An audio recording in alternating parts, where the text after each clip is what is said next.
Hey, what's up, everybody? Welcome back to Behind the Reel. We've got season 2 kicking off with some really good guests.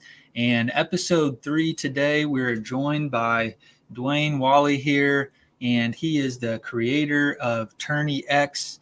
I'm sure all of you guys have used TourneyX before, and not necessarily just for kayak anglers anymore. There's tons of mini boat clubs and bank tournaments that all around the country that are using this platform. So really excited to have him on. We've been using TourneyX for years now and been using it ever since I've been kayak fishing, nearly from the start there. So very happy with what he has brought to us kayak anglers.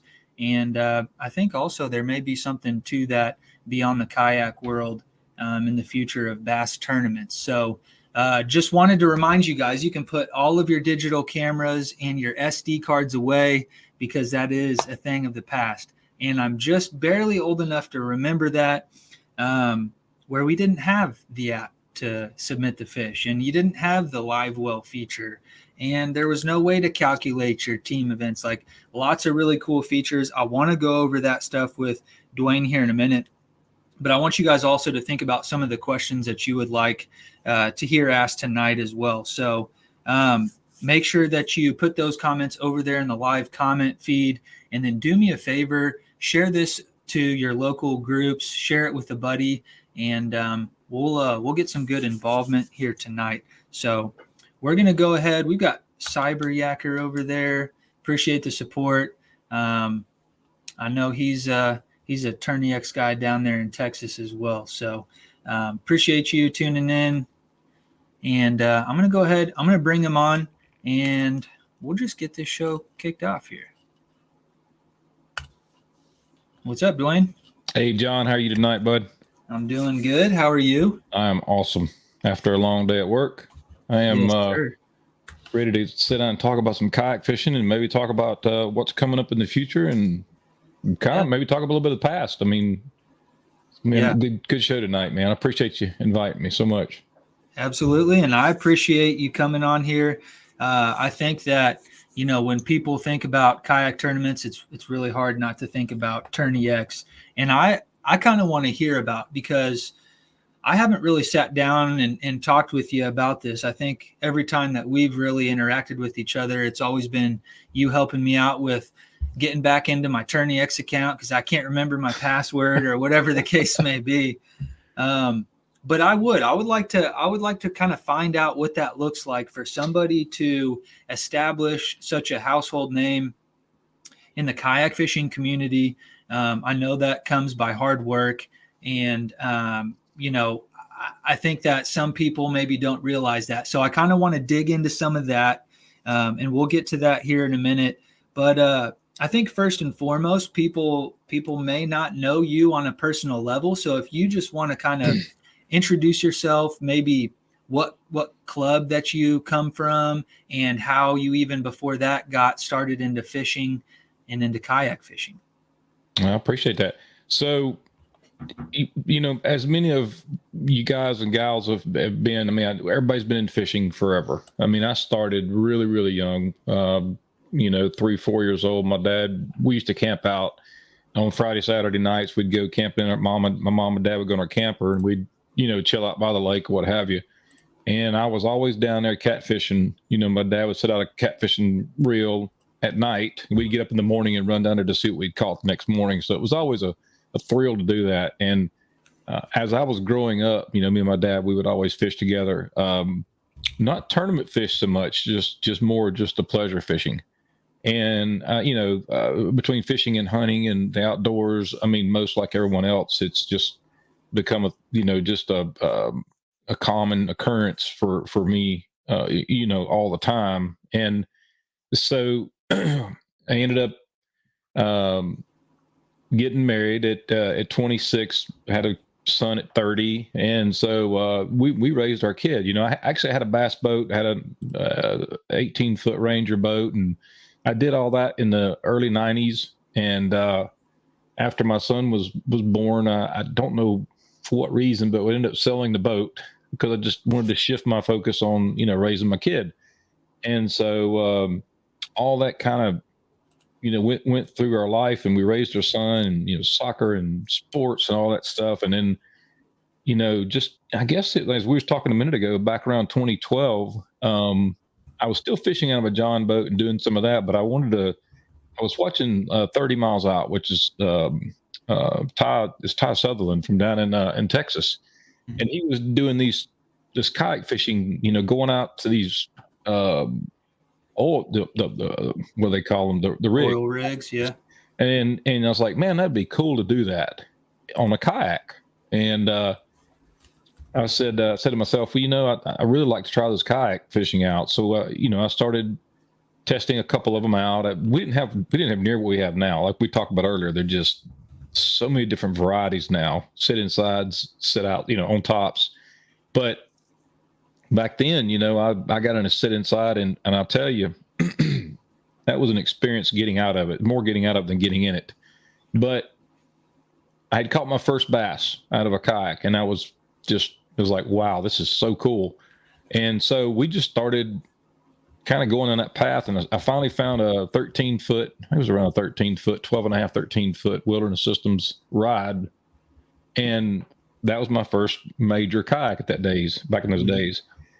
And myself and another friend of mine, back around 2013, 2014, we're out fishing and sort of kicking around some ideas about, how would we do these tournaments, because, in a bass boat, you have the live wells where you can, put the fish in and you can transport them around and bring them in for weigh-ins, but just kayaks, you couldn't do it. And so he and I were just kicking around these ideas, and we did that for several months. And finally one day he told me, he says, dude, if you don't take this ball and run with it, he says, I'm going to do it. And I don't know, he was joking with me, but shortly after that, we came up with a name TourneyX, and it kind of stuck. And I was doing some research trying to find a programmer to help me pick that ball up and run with it. And I did. I found a guy locally, and we started writing up some code, and it was all, if you kind of remember in the beginning, TourneyX was all web-based. There was no app. Right. There was no anything like that. So we did everything on a web-based, and it just kind of morphed into what it is today. But yeah, we started in November 2014, kicking around the idea. And I think our first tournament was the KBF. It was a KBF Open series on Kentucky Lake in March, or it was either March, something like that, March of 2015. But ever since then, it's been hopping, man. We've been busy. We've been trying to, make things better. We find bugs. We fix those bugs. We have anglers ask for different features, and we try to add those to the system. So it's just been a fun deal. So. Yeah, for sure. One thing that I guess I didn't realize, and we used it last year, was you have a way to calculate up the team scores. And that's something that's just built right in. And I don't think we even had to pay anything extra for it. No, teams, an event's an event. So if you have, 30 anglers, two anglers per team, 15 teams, what have you, we all count everything off of anglers. We don't count it off of teams or anything. So, and the cool part is also, if you run that tournament for 365 days, we don't charge you just one price. So yeah, you can run it all year. You can run it one day. You can run it 6 months. It doesn't matter.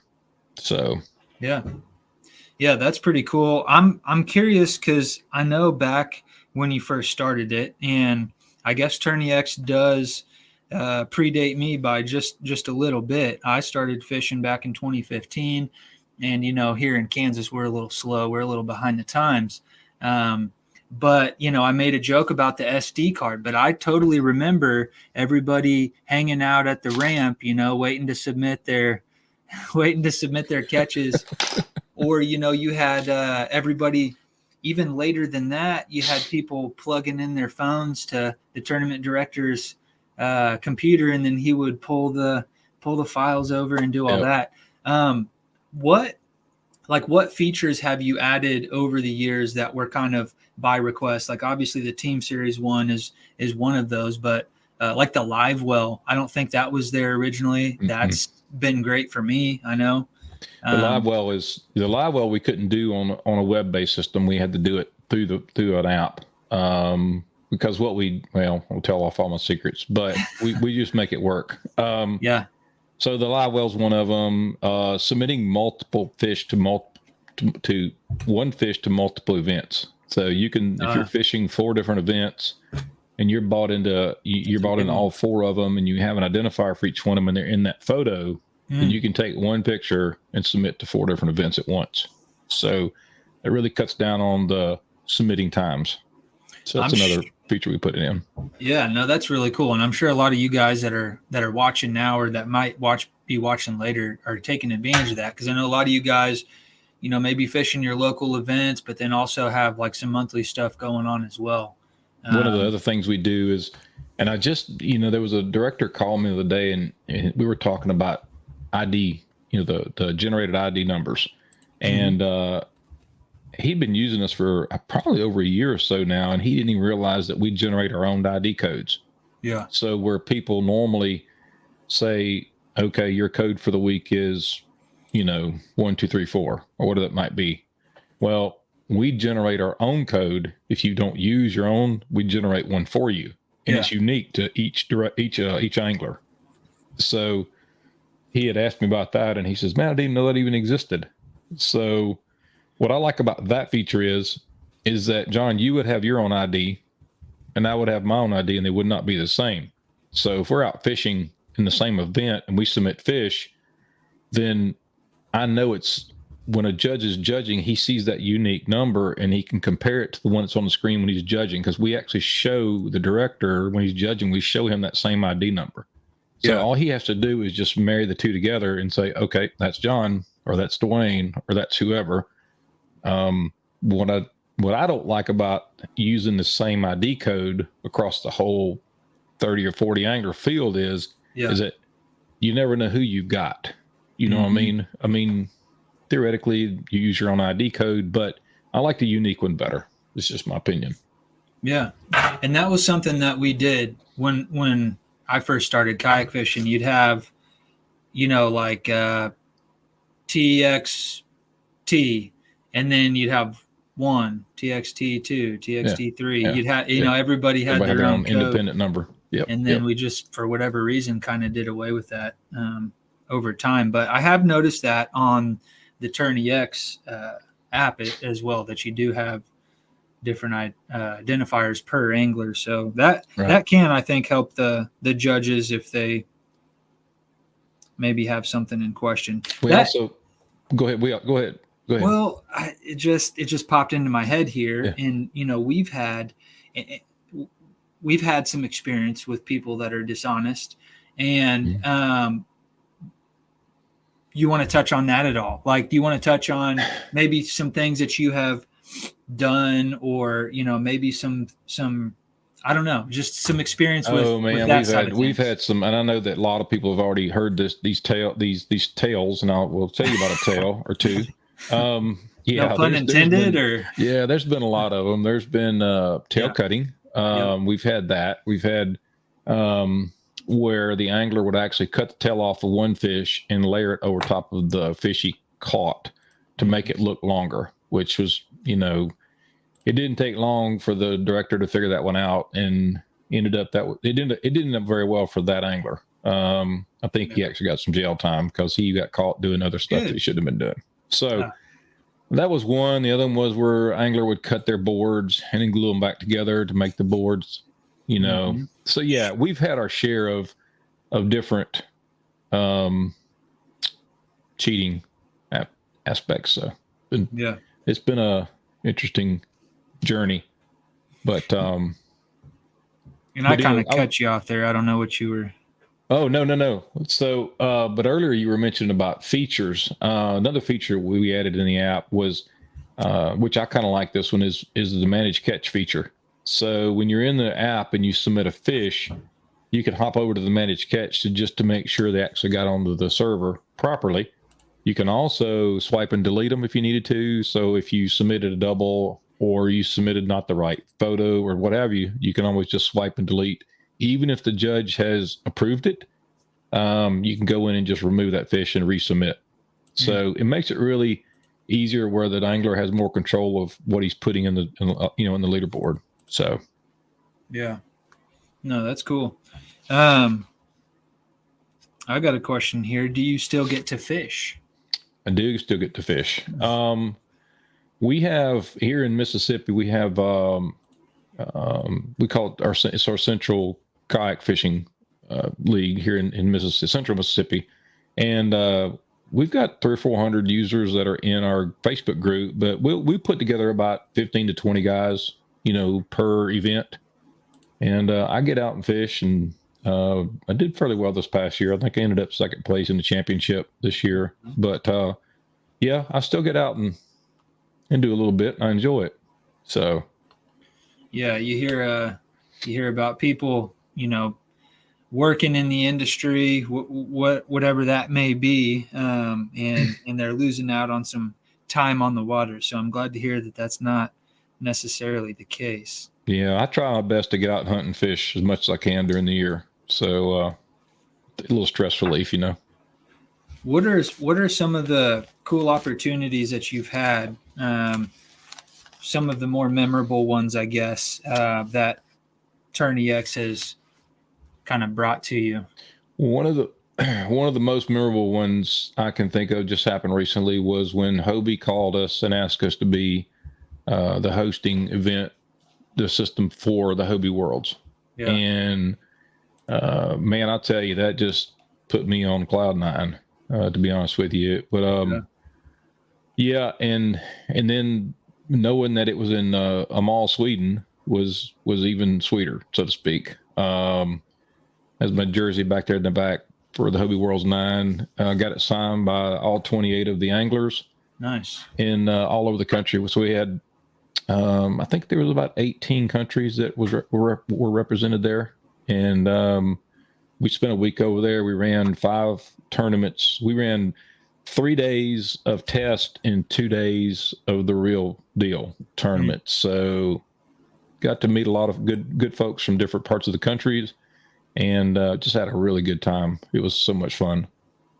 That is pretty cool because you're meeting people from all over the world. Now, are they using TourneyX in other countries? I guess, or they are. We use it in Italy. We've used it in the UK. We've used it in Australia, and of course in Sweden. And I just got another call today from a fellow that wants to use it in the UK for some trout fishing and some perch fishing. So nice. Maybe we can get that kicked back off from overseas. Now, to tell you a little story about fishing in the other countries. Yeah. It's nothing like it is here in the States.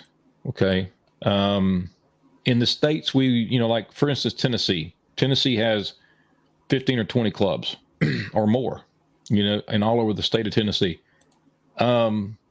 Overseas, you might have 2 or 3 tournaments a year, but they don't have clubs because they don't have the groups that have the clubs like we have here. Yeah. They actually all just come in to a big tournament each year, and they might have 1 or 2 tournaments a year, and that's it. They just don't have that. I think there's enough people there that would do it. It's just I don't think that the localized level, they don't have that bond that we have, the camaraderie that we have like we do in our states. So is it because it's still new in other countries, or they've been kayak fishing tournaments as long as we have? I think they have. I think they've been fishing as long. I mean, we've got some guys in Sweden. Felix Frey, he's been running tournaments over there for a long time. He actually owns a Hobie dealership there. Nice. He puts on several events a year under his business, but as I said, it's they've got to come to him to run the tournament. He's the organizer. They don't have pop-up directors like we have, the grassroots. They just don't have that over there. That is interesting. It is. And believe me, I've been talking to several over there about why you don't have that and trying to figure out how we can promote that and get that and make it happen. But I think either people are so busy, or maybe it's just because people are so spread out over there. They don't have the population like we have here. So I don't know. Yeah, I remember watching something, and I don't remember what event it was. Maybe it was like I can't remember what it was, but there was a group from Mexico, and this tournament was in the States, and they were talking about how they were all so spread out, and they were from like 7-8 hours away from each other, and that sort of thing. So yeah, that is interesting. But you go and look, if you ever have time, pull up Google Maps and go over and click on one spot, and then like in someplace in Germany, and then scroll down and find another place in Germany, and you think, oh my gosh, it's like 18-hour drive. It's really not. So the countries over there are not as big as you think they are. It's kind of interesting though. You don't have to travel as far as you think, but I do know in Italy, they have a pretty good tournament there every year. We hosted 2 of them last year over there, and I hope that they continue to work with us again this year. So we'll see. Yeah. Okay. So I had another question here. Who else besides, because we all think, TourneyX, we think kayak anglers, but who else is using TourneyX? Oh my gosh. Last year we did about 3,500 tournaments. That's how many tournaments we hosted. Wow. The year before that, it was around somewhere around 4,000, maybe 4,200. I can't remember the exact number. I try to keep up with them each year. So we had more tournaments year before last than this past year. Now the year before that, that was 2020, and it was a monster. I mean, everyone was fishing that year. COVID year. Yeah, so it kind of declined since COVID, but I think this year is going to be as good or better than I think it'll be as good as COVID year. I think, because I think it's sloping back up is what I'm hoping for. Yeah. But to answer your question, I mean, my goodness, I mean, we've got, of course we have the Hobies, we have your Bass, we have the All-American, which is Josh Booth with Moyak. Yeah. Super great director there. Vinny Ferrari from over in I was gonna say, if you mention one, you got to mention the other. I know, because I can't hardly mention, and I'm gonna forget people. I know I will, but there's just so dang many folks, and I get calls daily, and I thoroughly enjoy the phone calls. I do, or I'll call them. What's so funny is I'll get a message, and I got one tonight from an angler. He was just asking me a question about something, and I'll pick up the phone and call him, and I don't know who he is. I have no idea. Yeah. But he'll answer the phone, whoever that might be, and they've done it in the past. They answer the phone, and we start talking, and they're like, "Oh, wait a minute, you're the owner of TourneyX. Why are you taking the time to call me?" and my answer is, because it's what you're supposed to do. You're supposed to call and help and let them know that I'm committed to them in any shape, form, or fashion. If you take time to reach out to me, then I feel like I should pay it forward and reach out, take time to, call you back. Not wait 3 or 4 days to send you a message, so I just can't live like that. I gotta jump on real quick and message them back as soon as I can and give them, just give them the information they need. So. Yeah. And I've experienced that as well. And it definitely is appreciated. I don't know if that's the level of customer service that apparently it's not, what people expect, but it's kind of cool to know that, the person that's behind the scenes there is just kind of a regular dude, that is passionate about the same things that we all are. Well, you talk about regular. I work 6 to 2:30 Monday through Friday. That's my regular day job. I'm a maintenance electrician. I've been working at this plant for 25 years. So before that, I worked at another plant for about 6 years. And before that, I was just getting into the electrical field. So, I've been doing it for nearly 30 years. And I'll be right back at it in the morning at 6 a.m. But that's just what we do. And, people think, oh, he's just the TourneyX guy, but I consider myself just like anyone else. I've got a day job, I got an evening job, and I got a weekend job. So we're grinding 100% all the time. So what are some like long-term goals, I guess, what are some, maybe, I mean, you've kind of done the events, you've done the high level, high stakes events, right? But so maybe there's some that you would love to do that you haven't had an opportunity to, but like what's the long-term goal for you, working this full-time job? Is this kind of like has it turned into like a retirement plan type of thing where when you retire, like obviously you're still working, I would imagine, but oh yeah. but I think a lot of people would assume that this is what you do full time as well. It's not. This is a side hustle, but yeah, it's turned into much more than that. I guess an ultimate goal for me is that someday soon, I can make this my full time and quit the day job, where I can spend more time, visiting more with people, traveling to these events. I'd love to travel to some of the events and be there in person to help out when needed, or just be there, on site. But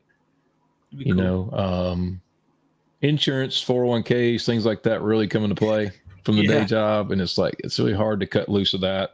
So until we can figure out that piece of the puzzle, we're probably going to stick with what we got. So yeah. You mentioned Moyak and you mentioned Queen City. Mm-hmm. I'm curious how many other clubs of that size there are out there in the country. Marvin Forte from out on the West Coast, his club is pretty good size. Texas, I know that Chris Morales has a pretty good. I'm not sure it's as big as Queen City, but look, the Texas guys, when you put out a tournament, man, they just roll in. It's amazing how many. I mean, he had one of the day had 148 anglers in it. This is in January, 148 anglers. I mean, these guys hadn't been fishing in a while and they were ready to go, or what? Yeah, they're itching, man. Yeah. So he kind of blew the roof off of that one. Yeah. But Tennessee has just a ton of anglers, and with the Bass Nation Kayak Series going on with Steve Owens and those guys and Daniel Davis, and there's just so many names to drop out there. But I would say that Moyak is growing with the All-American, drawing folks in from different parts of the country. Queen City is probably one of the largest, because he's actually expanding down into South Carolina now. So he's picking up even another state. Wow. So he's probably one of the largest grassroots. Grubby, I don't know if you've heard of Grubby. We call him Grubby, Grby. Jim Strunk and those guys from around Illinois, they're spread out, but they've got a really, really big group. But they do things a little differently there. They don't fish a single day. They fish a pick your day. So they'll run a 5-day event where you get to choose what day you want to fish out of those 5 days, which is pretty cool. Yeah. So let's say you work a weekend and you work weekends, okay? But you want to fish on a Monday, and you can fish a Monday or Tuesday or a Thursday or Friday. Then they do a Thursday, Friday, Saturday, Sunday, and you get to pick which day you want to fish. That is cool. Yeah, so it helps out to where those guys that work weekends or those guys that work during the week, what have you, can pick their days they want to fish. And then we also have it where as long as the tournament hasn't started, you can switch your days around. So if leading up to this thing, a week or two before, and you notice that, there's going to be raining on that day that I can fish, but I can move it, you can just hop in and just switch your day to another day. So it's a concept that they came up with. They came to me with it. We wrote the code for it, and we made it all happen. So no, that's cool. So you tailored that whole thing just to very, very cool. Yep. Scott Reese over here, he's an Air Capital kayak angler, and one that I definitely would claim on tournament day. He says he usually takes his pics with his phone camera. Any difference are pros, cons to taking your pics through the app? Well, it's a good question, Scott, because we had an angler, and I don't know, I think he was from over on the North Carolina area, and for whatever reason, he took photos with his, just like you do, with the phone camera. Yeah. Camera's regular phone, or camera, the phone's camera. Anyway, I'll get it right here in a minute. But anyway, you know what I'm talking about. Yeah. So when he would take those photos and he would try to submit them, for whatever reason it was, I don't know if it was just a high resolution or a big file. It just kept sitting there spinning. It would not upload, no matter what he did. So we got on the phone that night. We spent about an hour together talking and just going through some scenarios. And finally, there towards the end, I had him take photos in the app. And he says, I've never tried that. And if you look on the app, the bottom right-hand corner, it's called Take Photos.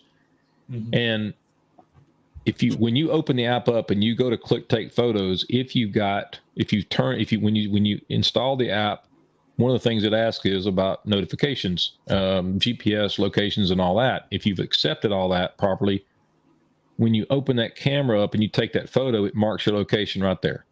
So that lets us know, this is where I caught the fish. This is where I took the photo. After he did that, his fish submitted perfectly. So it cleared up whatever problems he was having through his, the phone that's on his camera. I mean, the phone that's on his, the camera's on his phone. It cleared that up for some reason. So he told me, he says, I'm just going to start using the in-app camera. Yeah. But there's been a lot of talk about people not using it. They don't want to use the in-app camera for some reason, and I get that, but it works great. And I'm not sure why they don't use it, but I use it. So yeah, I have used it. I think what I will typically do is I kind of do both. I think I take it with my phone first, just as a backup. Yep. Go ahead, get my picture, make sure if something happens and the board flop or the fish flops off the board or something while I'm trying to take it through the app, I've already got that.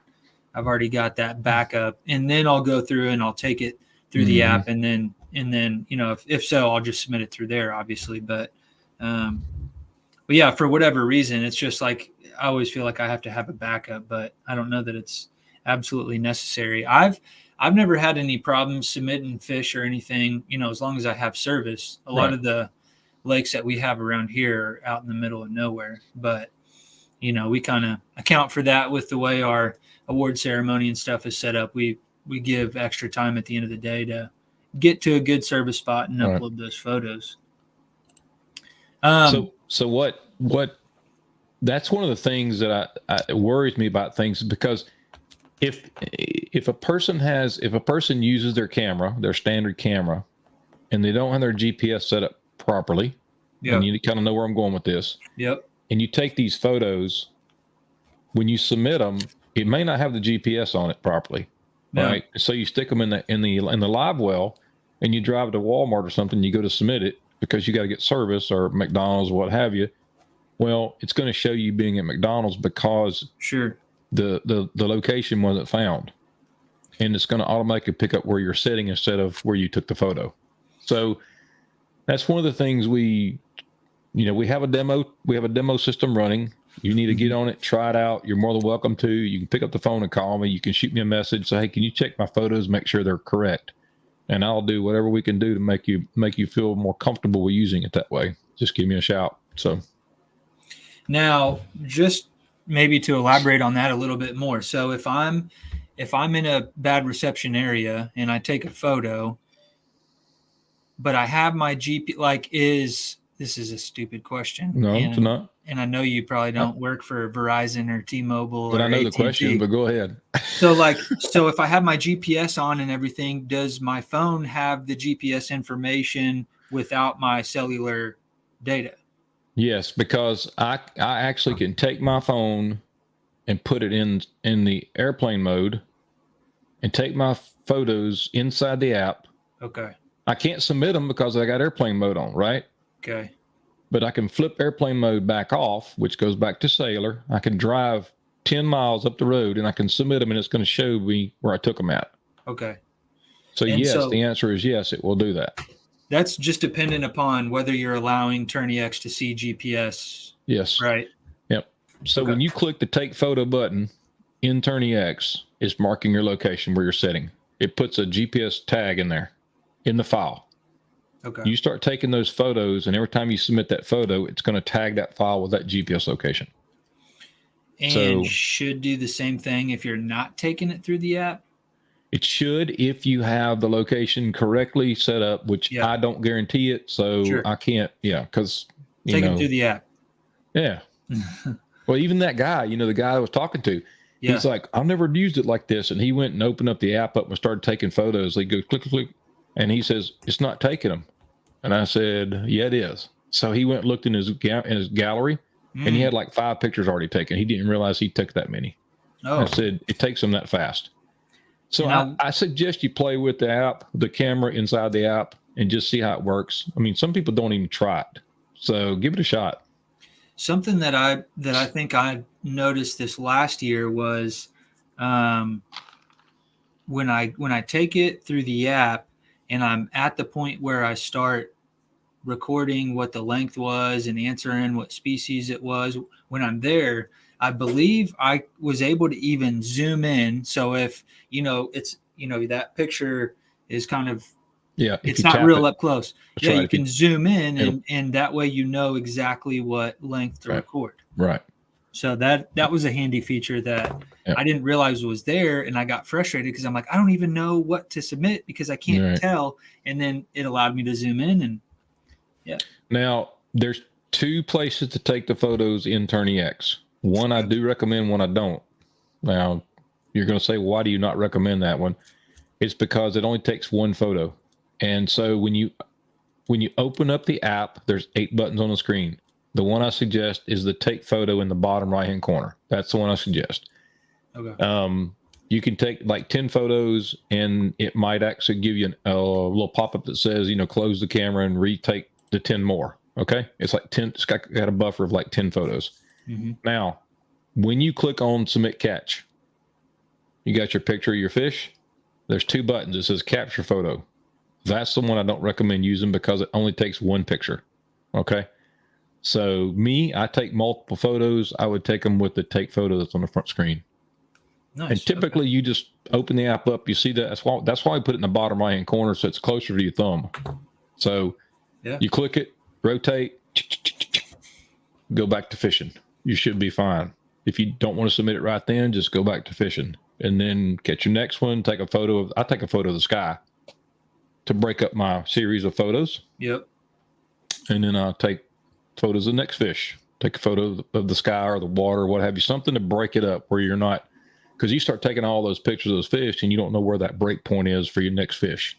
So yeah. And that's one thing I was going to say, you could get mixed up and accidentally submit the same fish twice or, maybe skip over a fish that you thought you already submitted and kind of cheat yourself out of, If a fish has 1 second between the 2 photos, it's considered 2 different fish, just so everyone knows that. Gotcha. Okay.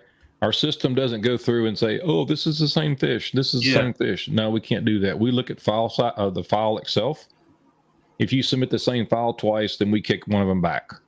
But if you've taken the pictures 1 or 2 seconds apart and they look identical, then that's considered 2 different fish. So be real careful. That's why I tell people, take a photo of the sky or something to break up the different fish. Yeah, for sure. All right, we got we got a controversial one. Casual Bass Guy says, what up? And he's asking if you've ever had any beefs with any other tournament apps. I don't know if you know something I do, but I kind of live under a rock anyways. I live under a rock myself, and it's just a rock by going to work every day and coming home and taking care of my anglers and my directors, to be honest with you. I've never had a beef with any other tournament apps. Honestly, Michael Christopher with Angler, love the guy. We talk a lot. Haven't spoke to him in a while. I know he's had some family stuff going on, and super, super nice guy. So Michael's been just a top-notch fella. Some of the other apps, I'm not going to bash anybody. I'm not, because it's all business, and whatever they do, and I get it. And whoever uses it, that's fine.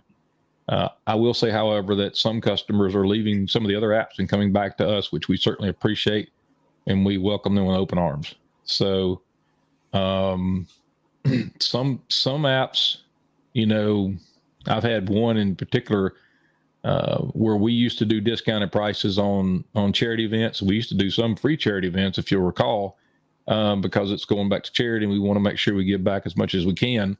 Some of the apps don't do that. They still charge you for those charity events, which I don't understand why. So, but I mean, if it's going back to reputable charity, then you should do the right thing. So, but to answer your question, no, I don't really have any beefs with any other apps, but I appreciate the question. Yeah, they don't want beef with the OG, anyways. Oh me. What makes, like, I think so far we can kind of come to the conclusion that one thing that stands out about TourneyX is the customer service, right? But as far as the features go, like, what are some of the standout features that maybe you don't see some of the other guys doing? Well, or at this point, did they already kind of copy off you? I've heard the live wells, one thing that we've had that no one else has, which, oh, really? Yeah, I appreciate that. I mean, it's just something that we've, wish there was somebody to copyright it because I need to, but it was just one of those things that came to mind because, when I fished out of a bass boat, where do you put the fish? Well, just put them in a live well, right? So we just could, we called it that because it's kind of where we want to be able to save our fish when we're sorting through them, and then submit your 5. The downfall is also why use the live well versus submitting your catch. Well, guess what? If you drop your phone in the water, it goes to the bottom and all your pictures are on there, I can't help you. Yeah. Because if you're in your live well, they're still on your phone. So submitting your fish to the live well, the leaderboard, as soon as possible, it's a good thing to do, honestly. If you've got service, go ahead and do it.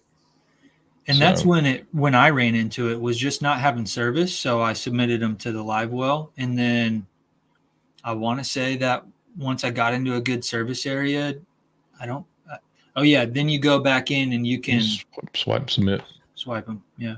Yeah. We tried to do the auto submit thing where it would just try to push them automatically when you hit service, but I just didn't trust it. So I would rather, there's several things that we want to manually do. We probably always manually do. And that's judging fish. I would rather have a human looking at the fish to judge that fish versus automated through AI and artificial intelligence and all that stuff. I think that, we as humans, we want somebody seeing our fish. Okay. I think that's the way we need to go about doing that.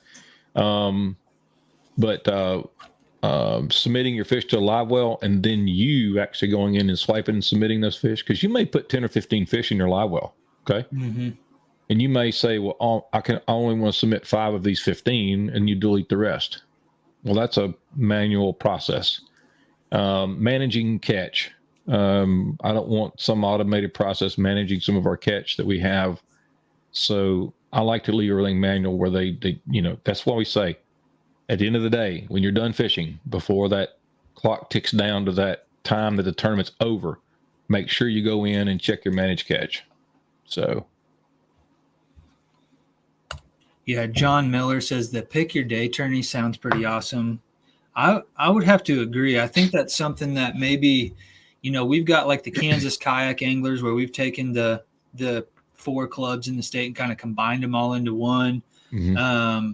Kind of trying to take the Moyak approach and, give people a chance to compete at maybe a little bit higher level than just like the local Air Capital kayak. But I think that would be an awesome option for like the Air Capital kayak anglers to get people involved in the sport.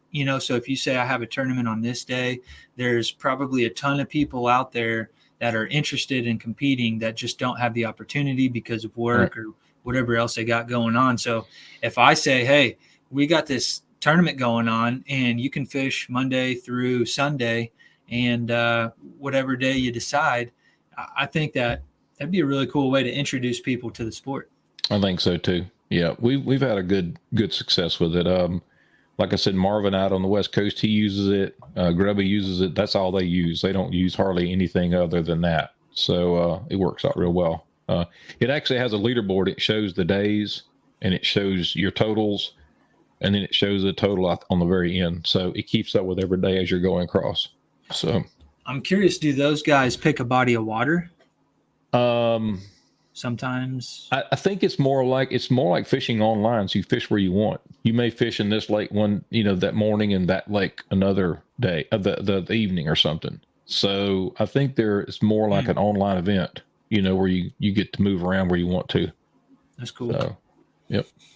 And you could obviously kind of make it your own. Like, you've already got the platform there for it. So if you wanted to do a single lake, you could. Oh yeah. Obviously have all the information that you need there to do. Yeah, that could just be in the description of the tournament. This is just a one single lake. Something else too, and maybe this was something that you had from the beginning, but something that just popped into my head is hourly big bass. That's become a bigger thing. Yeah, we already have that. I don't have we can't do show, but on the TourneyX leaderboard on the right hand side sidebar, you have two things actually. One is the hourly big bass. We used to show it at the very bottom of the leaderboards, but everybody was having to scroll to the very bottom. If there's 100 anglers that scroll all the way to the bottom, see it. So now we moved and put a button on the right hand side. So you click it and it does an overlay and shows you just the bass, like hourly big bass or daily big bass. It's all calculated in there. So, and then the other thing we have is a live leaderboard. So let's say you're at work or you got a big screen TV and you want to broadcast it on that TV. Well, you can just open our live leaderboard up, stick it on the TV, and it just automatically updates throughout the day. That's cool. So, we need to have that going on at RMP when there's a big tournament going on. We got some big TVs. I'll have to send you a picture of them. Okay. But we have a Humminbird Solix. We have a Lowrance Live. We have a Garmin EchoMap unit, and then we have we have two Lowrances. We have a TI, and so they're 40-inch TVs that look like huge fish finders. Holy cow! Yeah. So that's cool. That's what we need to do. We need to have the TourneyX stuff going on when they got a big Hobie event or something. One of those. I'll take my big screen TV and I'll actually put 5 events on the screen, 5 or 6 events. I'll size them down to where they're about this big, and I'll just put a bunch of them on the screen, open up different windows, and drop them on there, so I can just watch all the events throughout the day. That's cool. So, yep. Okay, let's see. I had a fish flop off my board, and the iPhone live photo allowed me to move back a few frames to get a decent image. I like that. Okay. The only thing about that is, John, is you got to be real careful, because I don't know how the live photo it holds the GPS. Okay. Gotcha. So, because if you take a photo and screenshot a photo, it wipes off the GPS. So you got to be real careful with that. And sure. If they get submitted, the judge may disqualify it. So I'm not sure if like I said, John, if you ever want to try that, we have a demo that we run demo TourneyX. You're welcome to join it, and you can always shoot me a message through Facebook, or I'm sure my phone number is somewhere out there on the web. But you can always give me a call or text me, and I can always take a look and help you out just to make sure that what's working and what's not. Heck yeah. So. And I've been a part of a couple of those when you were, and it might have been when you rolled out the app or one of the first versions of the app, but you just kind of asked people randomly to jump in a tournament and submit fish, and and that kind of helps you collect data. It really helps. It's not so much the data; it's more of just it's the workings of the app.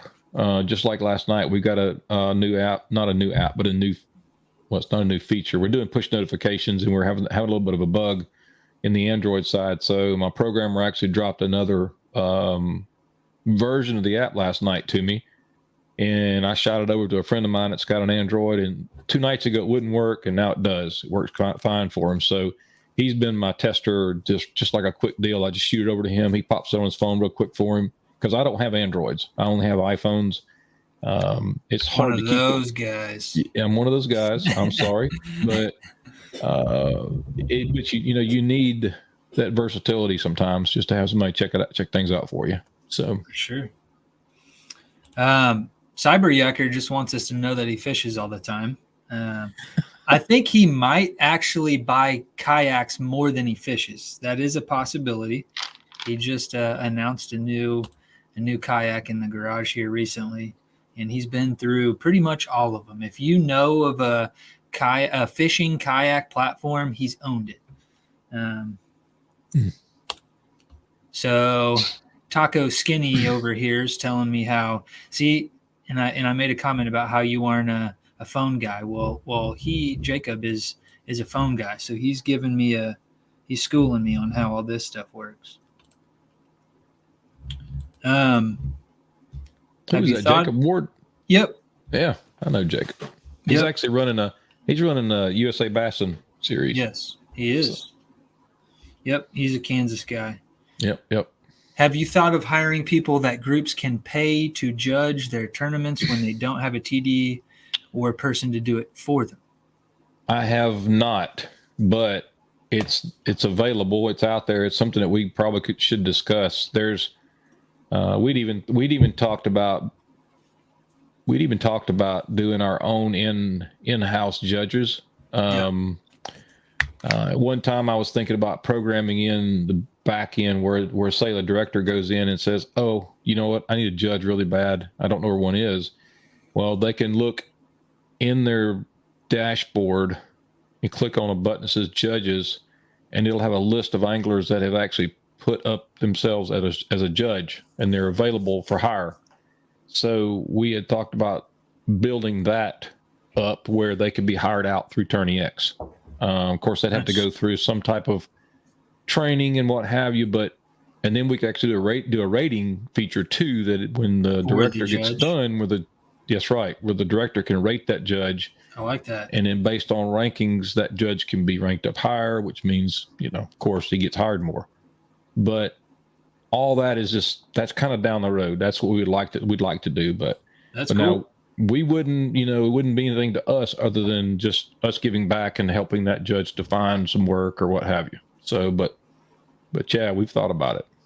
I mean, my gosh, we've got 80,000 people, 86,000 people, and people are typically, sitting around the house with nothing to do, and they might be a good judge or they might be a good fit. And, people need people, so. Yeah, for sure. I won't tell you who I go to when I need fish judged because I might wear out my welcome. Yep.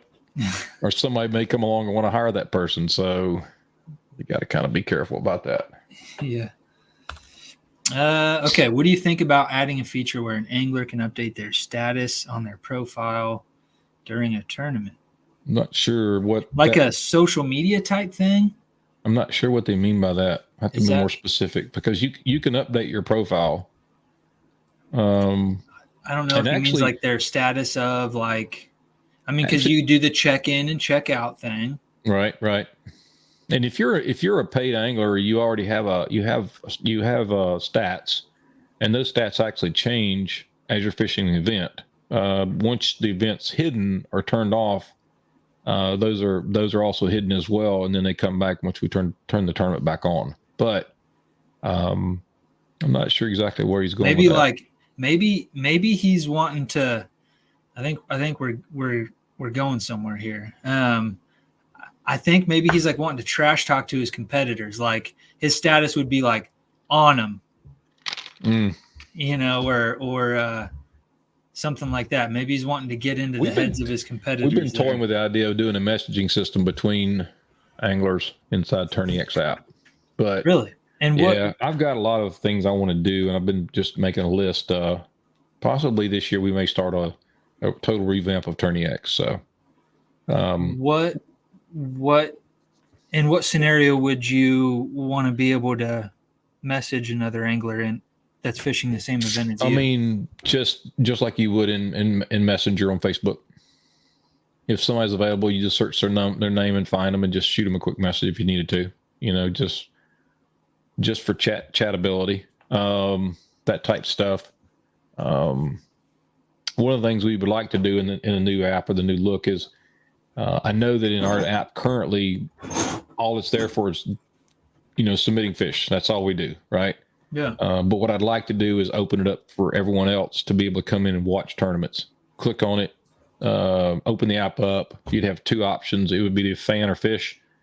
And if you're a fan, you click on the fan, you go into that side, and you get to open up tournaments and see who's all fishing, follow someone, that type of stuff. That's cool. And then fish would be just like we're doing right now. So just some ideas that we're talking about doing maybe in the future. Kind of that social media experience. Yep. And it looks like that I was right. He says more of a social thing for a quote to be added to the leaderboard about how the fishing is. And people would do.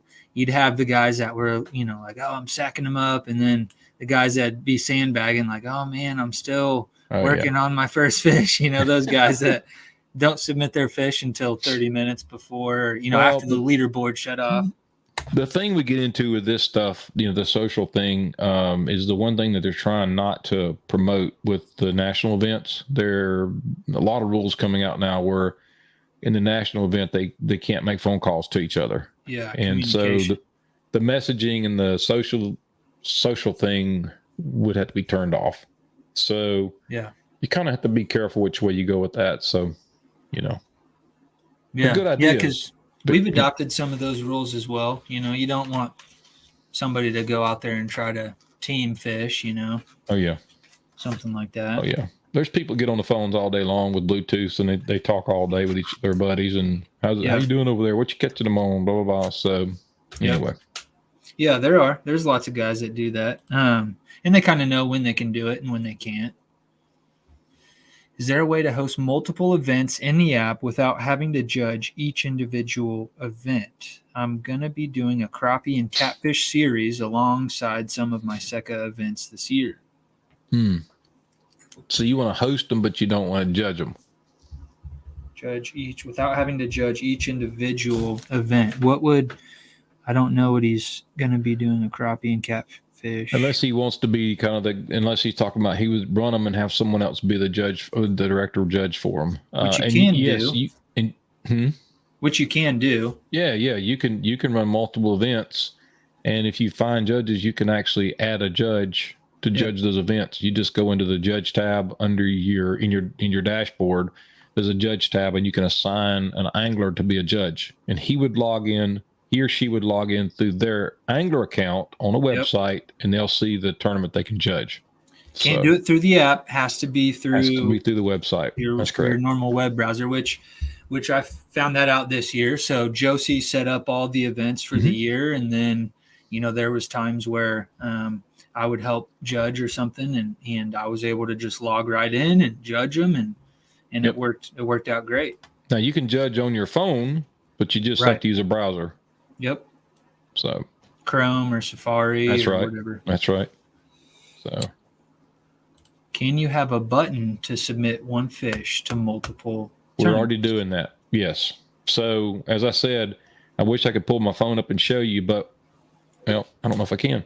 But anyway, in the app, when you want to submit a fish to multiple events, so you have 5 events, I can actually select. If you notice, see, I just selected 3 events. See that? Yep. So, and then when I hit submit catch, it's going to take the picture that I'm going to submit and submit to all 3 of these events at one time. Cool. That's awesome. Yep. I like that. Hope that helps. Being able to submit them to the same judge without them having to get out of one series and click on another, be able to judge 3 events on one page. Okay, so let me explain that. So what you can do, as I just said, if you're running, let's say you're running 4 events, and an angler is fishing all 4 events, and I catch a fish, and I'm going to submit it to all 4 events. Okay? So that's 4 fish, 4 different events.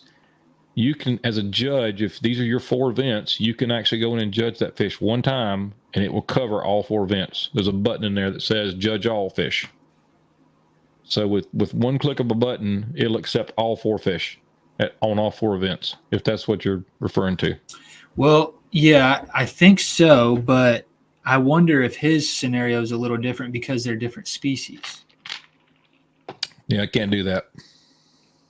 If because he's doing a crappie, a catfish, and a if bass. It was a crappie tournament, if it was a catfish tournament, no, still couldn't do that. Well, that's what he has. He has like one tournament that's crappie, one tournament that's catfish, one tournament that's bass. Yeah. But these are things that maybe we can work out. Yeah. Yep.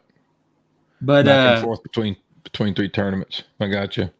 Just set her up 3 laptops, and she can log in on all 3 of them. There you go. And you just go. There you go. That's it. That's all you got to do, Jacob. You got to buy 3 laptops, and this recommendation is coming from Dwayne, so they all have to be Macs. Oh me. I've got a question here, and I appreciate you getting to all these questions because we're just some nerds from Kansas that like to fish here, and we definitely appreciate it. And there's quite a few of our anglers that are on here tonight, and I appreciate you taking the time to do that. I've got a question for you about how rapidly this thing grew. So you talked about starting it in 2014? 2014. First tournament was spring of 2015. Yep. And so we're up to like 3,500 tournaments in a year. Like, what does the first couple years look like? If I had my chart, which is so cool to see over the past 7 years, 8 years, and it's really what I'd show you is a trend of it's income, so to speak, but it's directly affected by people fishing because we charge per angler, right? Mm-hmm. So if you were to look at the trend, like the first year, it was real flat, okay, because we didn't have any income. It was real flat, but then it starts kind of the next year and the next year and the next year just goes up. It's so cool though, but from January and December, it's real low, right? Yeah. And of course, the middle of the year, all the people are fishing. Yep. So it's cool to see just how large we've, how much participation is throughout the year, and I judge that by watching that curve throughout the year. But yeah, we had, if you look back on some of the posts I've made, even back in 2018, we only had, I think, about 7,500 people. That was it in 2018. So from 2018 till now, we've got 86,000. Holy crap.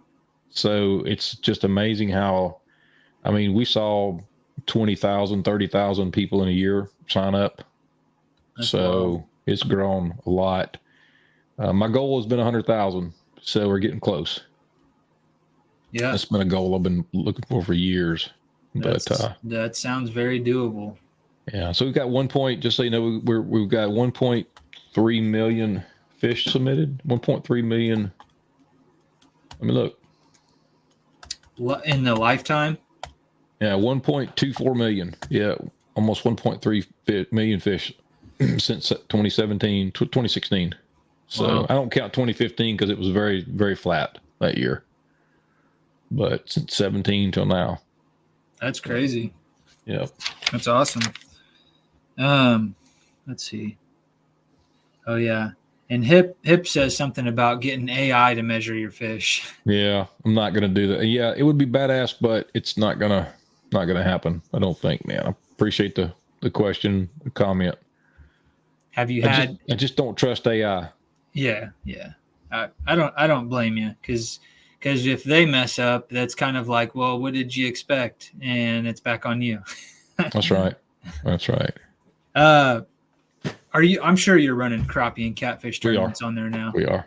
They're few and far between, but we do have them. Yes. And I just jotted something down here. You're talking about January and December being low numbers, but you've got ice fishing tournaments too, don't you? We'd have a few. Actually, I'm looking at one right now. It's the where'd it go? It may have ended already, but there was one on the front page. Very cool. Yeah. Oh, here it is. 2023 kayakers on ice. Is that Nebraska? That is in. It's got to be. Yes. Well, yeah, statewide Nebraska. Yep. Yeah, that's those guys. They've been doing that for years. Yep. There's 26 anglers fishing. So, and they're doing a multi-species. They're doing bass, crappie, walleye, yeah, and bluegill. So, heck yeah. Besides the pick-a-day type tournament, are there any other like fun formats that you know of, or we have I'm gonna hop in here real quick and look. But we've added one this year. It's more of a team event, but it's team against team. I see I see where you can go in and do, we've had in the past where you would just go in and create 20 teams, and it would be 5 men per team, blah blah blah. That's another. This is actually where you can put 2 teams against each other, and then 2 teams against each other, and 2 teams. So you can actually go through and separate them into mini tournaments. We call it a mini games. That's what we call it.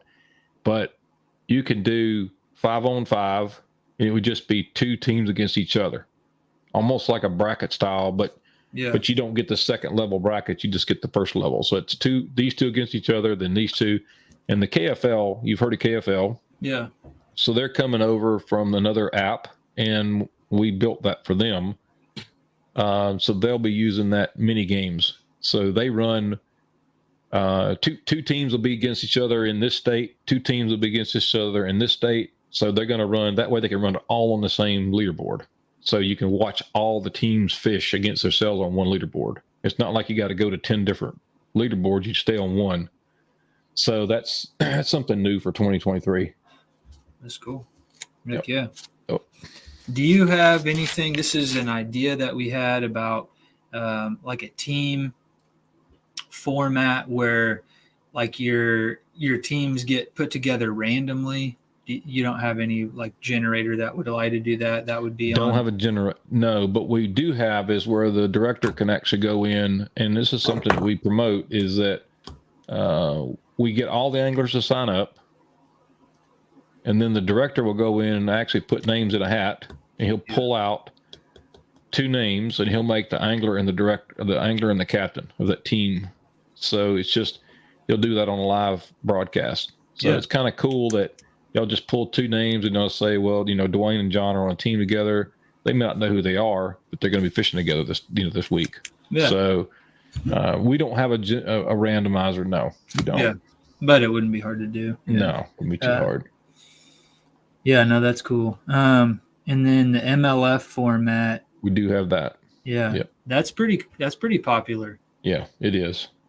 And it's usually just like maybe a couple tournaments a year, or do you see a whole series based around that format?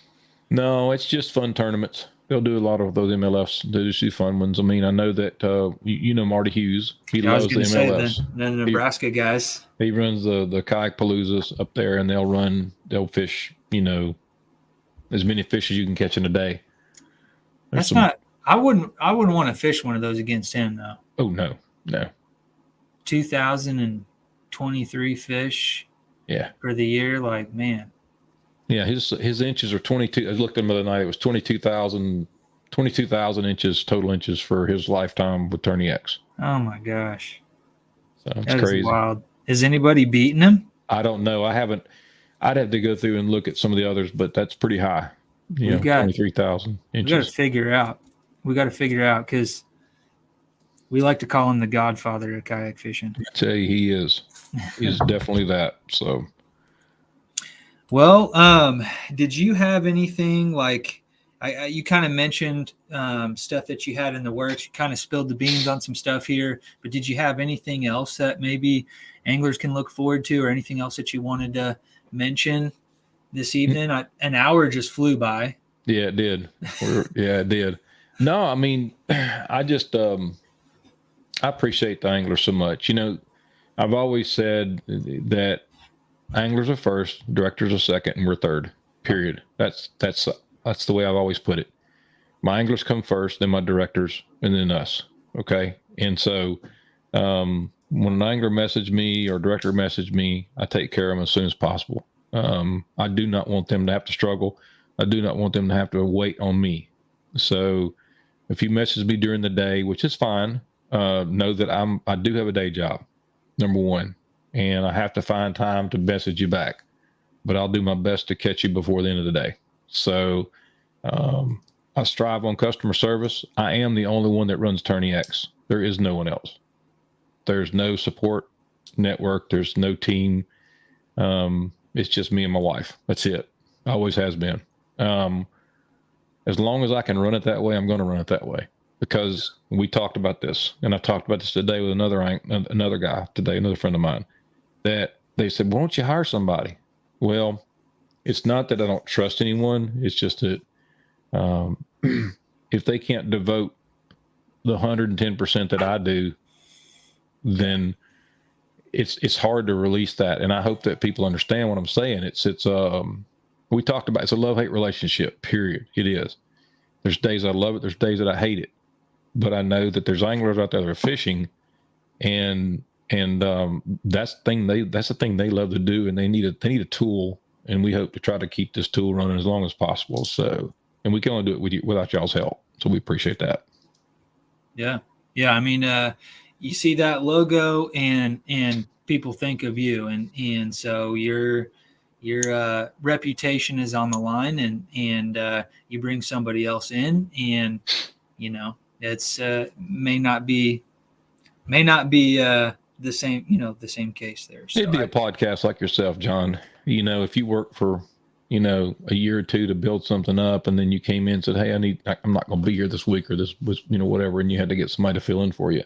Yeah. And then your attendance goes down or what have you, then it'd be tough. So yeah. What made the name be TourneyX?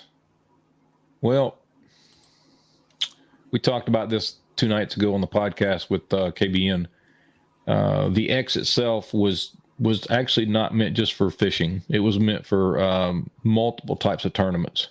That was the idea, was to build, like archery, bowling. We were going to actually get into different types of tournaments across the country where people could bowl against each other or shoot archery against each other and keep it up with their scores and posting them, and deer hunting with Boone and Crockett scores or what have you. So those are all the different varieties. That's what the X could mean for anything, right? As I said on KBN, that we just never got out of fishing. And so we never had the opportunity to get into the other aspects of it. So it's open. It's an open opportunity. I just haven't had time. And there's only one of me, so it is what it is. Are there other people out there tapping into those markets?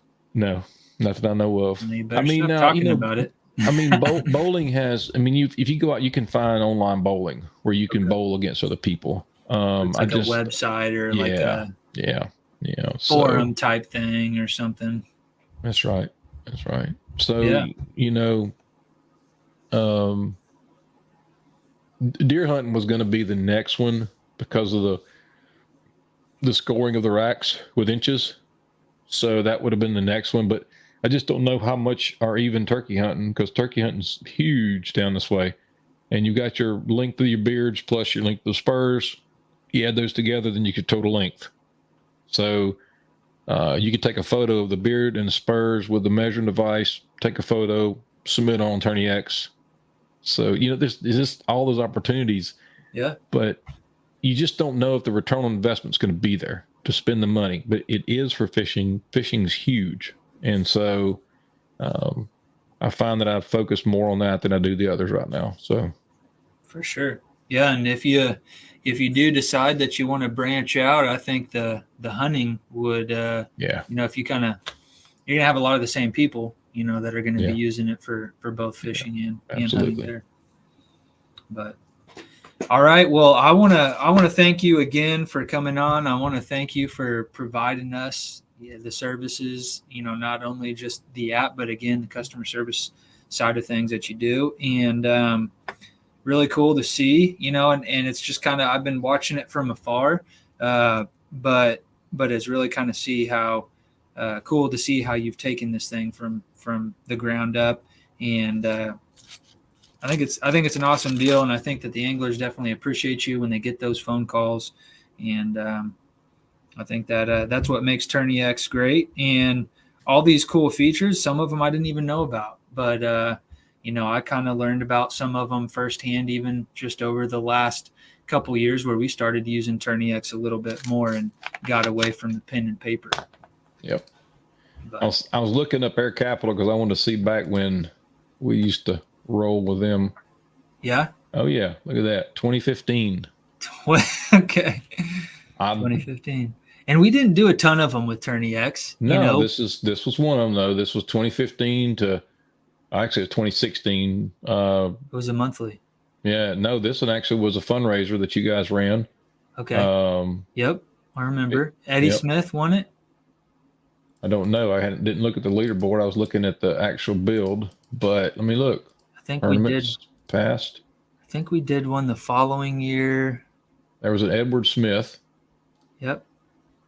But yeah, you guys have been with us from the beginning, man. So we appreciate it. And I, like I said, yep, Eddie Smith won it. Yep, 60 inches, 3 fish. He was averaging 20 inches of fish. That's cool. Oh yeah, yep. I know where he was at too. Hang on, I'll tell you where he was at. Yeah. Yeah. No. So yeah, that was man. That was a long time ago. I didn't realize, but yeah, we 7 did. years. We used that for our fundraiser deal, and and then and we're using it with. So this year we're using it with the Kansas kayak anglers, and then I plan on. I think tonight I just decided we'll do the pick a day for the. So you'll see an Air Capital event here again this year. Haven't seen one of those on there for a while, for a couple years. But then also we're doing the Kansas Bass Nation stuff through TourneyX this year as well. So you'll see. We appreciate that. That was another one of those moments. So we I'm sorry, I had a text come in. Oh, you're so good. The day that we went over to Bassmasters and sat down with those guys at the table and had that meeting 3 years ago was big.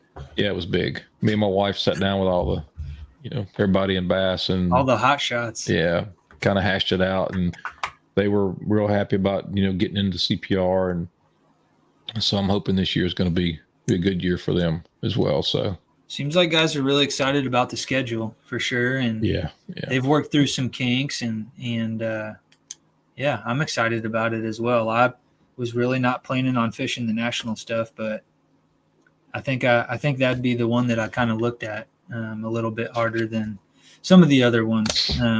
It's a commitment. It really is. Yeah. So I tell the guys here in Mississippi, if you're going to fish the Bass Nation and you're going to win, then you need to be committed to go. You don't do it just to do it, but do it to where you can go to the Classic Championship. So, because it'll be something you'll always remember. Absolutely. So. All right, man. Well, I want to thank you for hanging out with us here tonight, and we'd love to have you on again in the future. And we look forward to using the app for sure. Yeah, I appreciate it. Thank you so much tonight, John. So much, man. Yes, sir. You have a good one. All right. Take care. All right. See you. All right. All right, guys. There it is. That's Mr. Dwayne Walley with TourneyX. Kind of got some insight on, the beginnings of TourneyX, and gotta kind of meet him on more of a personal level, but definitely emphasizes the customer service side of things. Has some really great features on the app, and I will admit, we, as we just heard, we did use TourneyX early on, but we kind of got away from it because of just the reception, really. But I feel like after running TourneyX through the Kansas kayak angler season, for the first inaugural season in 2022, I feel really confident that we probably could have been using it the whole entire time, right? And it definitely does make things easier for the judges. You guys don't have to sit there and wait for me to go through and, check everybody's photos on their phone and write down stuff on a piece of paper. And then you don't have to worry about me writing the wrong thing down on a piece of paper, because I've done that before and I've gave, the prize to the wrong person, right? So you don't have to worry about that anymore, because TourneyX takes care of it. One thing before I let you guys go, I do want your feedback on this, especially for all the Kansas guys here. What do you think about the Pick-A-Day event? And I don't think it's something that we would run for like an Angler of the Year standings or anything, but I think it might be kind of a cool idea, and something that maybe would coincide with like an online monthly event, but something that I feel like is kind of comparable to that, to where we're not necessarily on the same body of water at the same time, but we're still able to kind of compete with each other. So I think just in my head, my initial reaction to that is this would be a really cool opportunity to introduce new people to kayak fishing tournaments. And John, you just commented here, love a Pick-A-Day on a single body of water. I think that's the way I would go with it. I don't think I would do like Pick-A-Day, pick a lake. I think I would say, so we're doing El Dorado this week or whatever the body of water is, and you pick a day, and whatever your score was for the day is your submission for the tournament. So yeah, sounds like you guys over there in the comment section kind of like that idea. So stay on me about that. If you don't see anything become of it, let me know, and or remind me, and we can get something going, because I really do like that idea. Chad, I appreciate you tuning in here tonight as well. But guys, I'm going to go ahead. I'm going to sign off. I want to thank Dwayne again for coming on the show and for providing us with the TourneyX app and the features and the customer service, and definitely is something that I can see the Kansas kayak anglers using for years to come. So guys, I'm going to go ahead, sign off here. Thank you for tuning in. Do me a favor.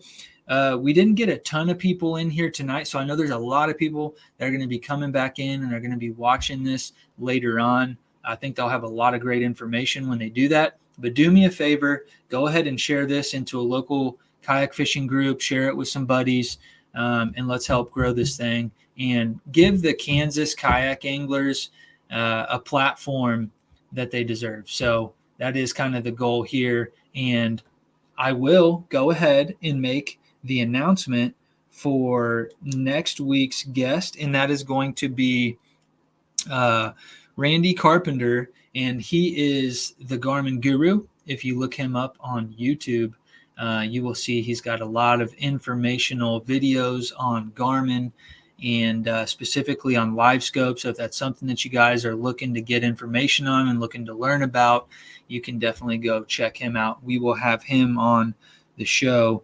And then we've got some really cool guests coming up around the corner as well. One of those being Andrew Nordby with Nordby Fishing.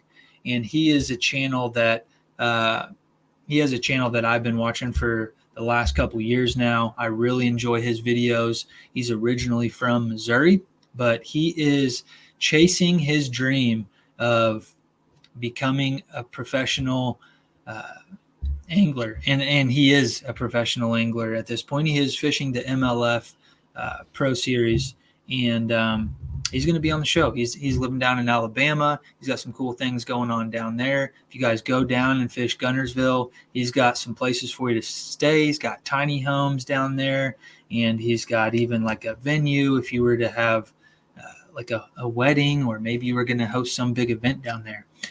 So he is one that we've got coming up as well, and we're working on booking a couple more guests and kicking this year off right. So guys, appreciate you for tuning in, and we will see you on the next one.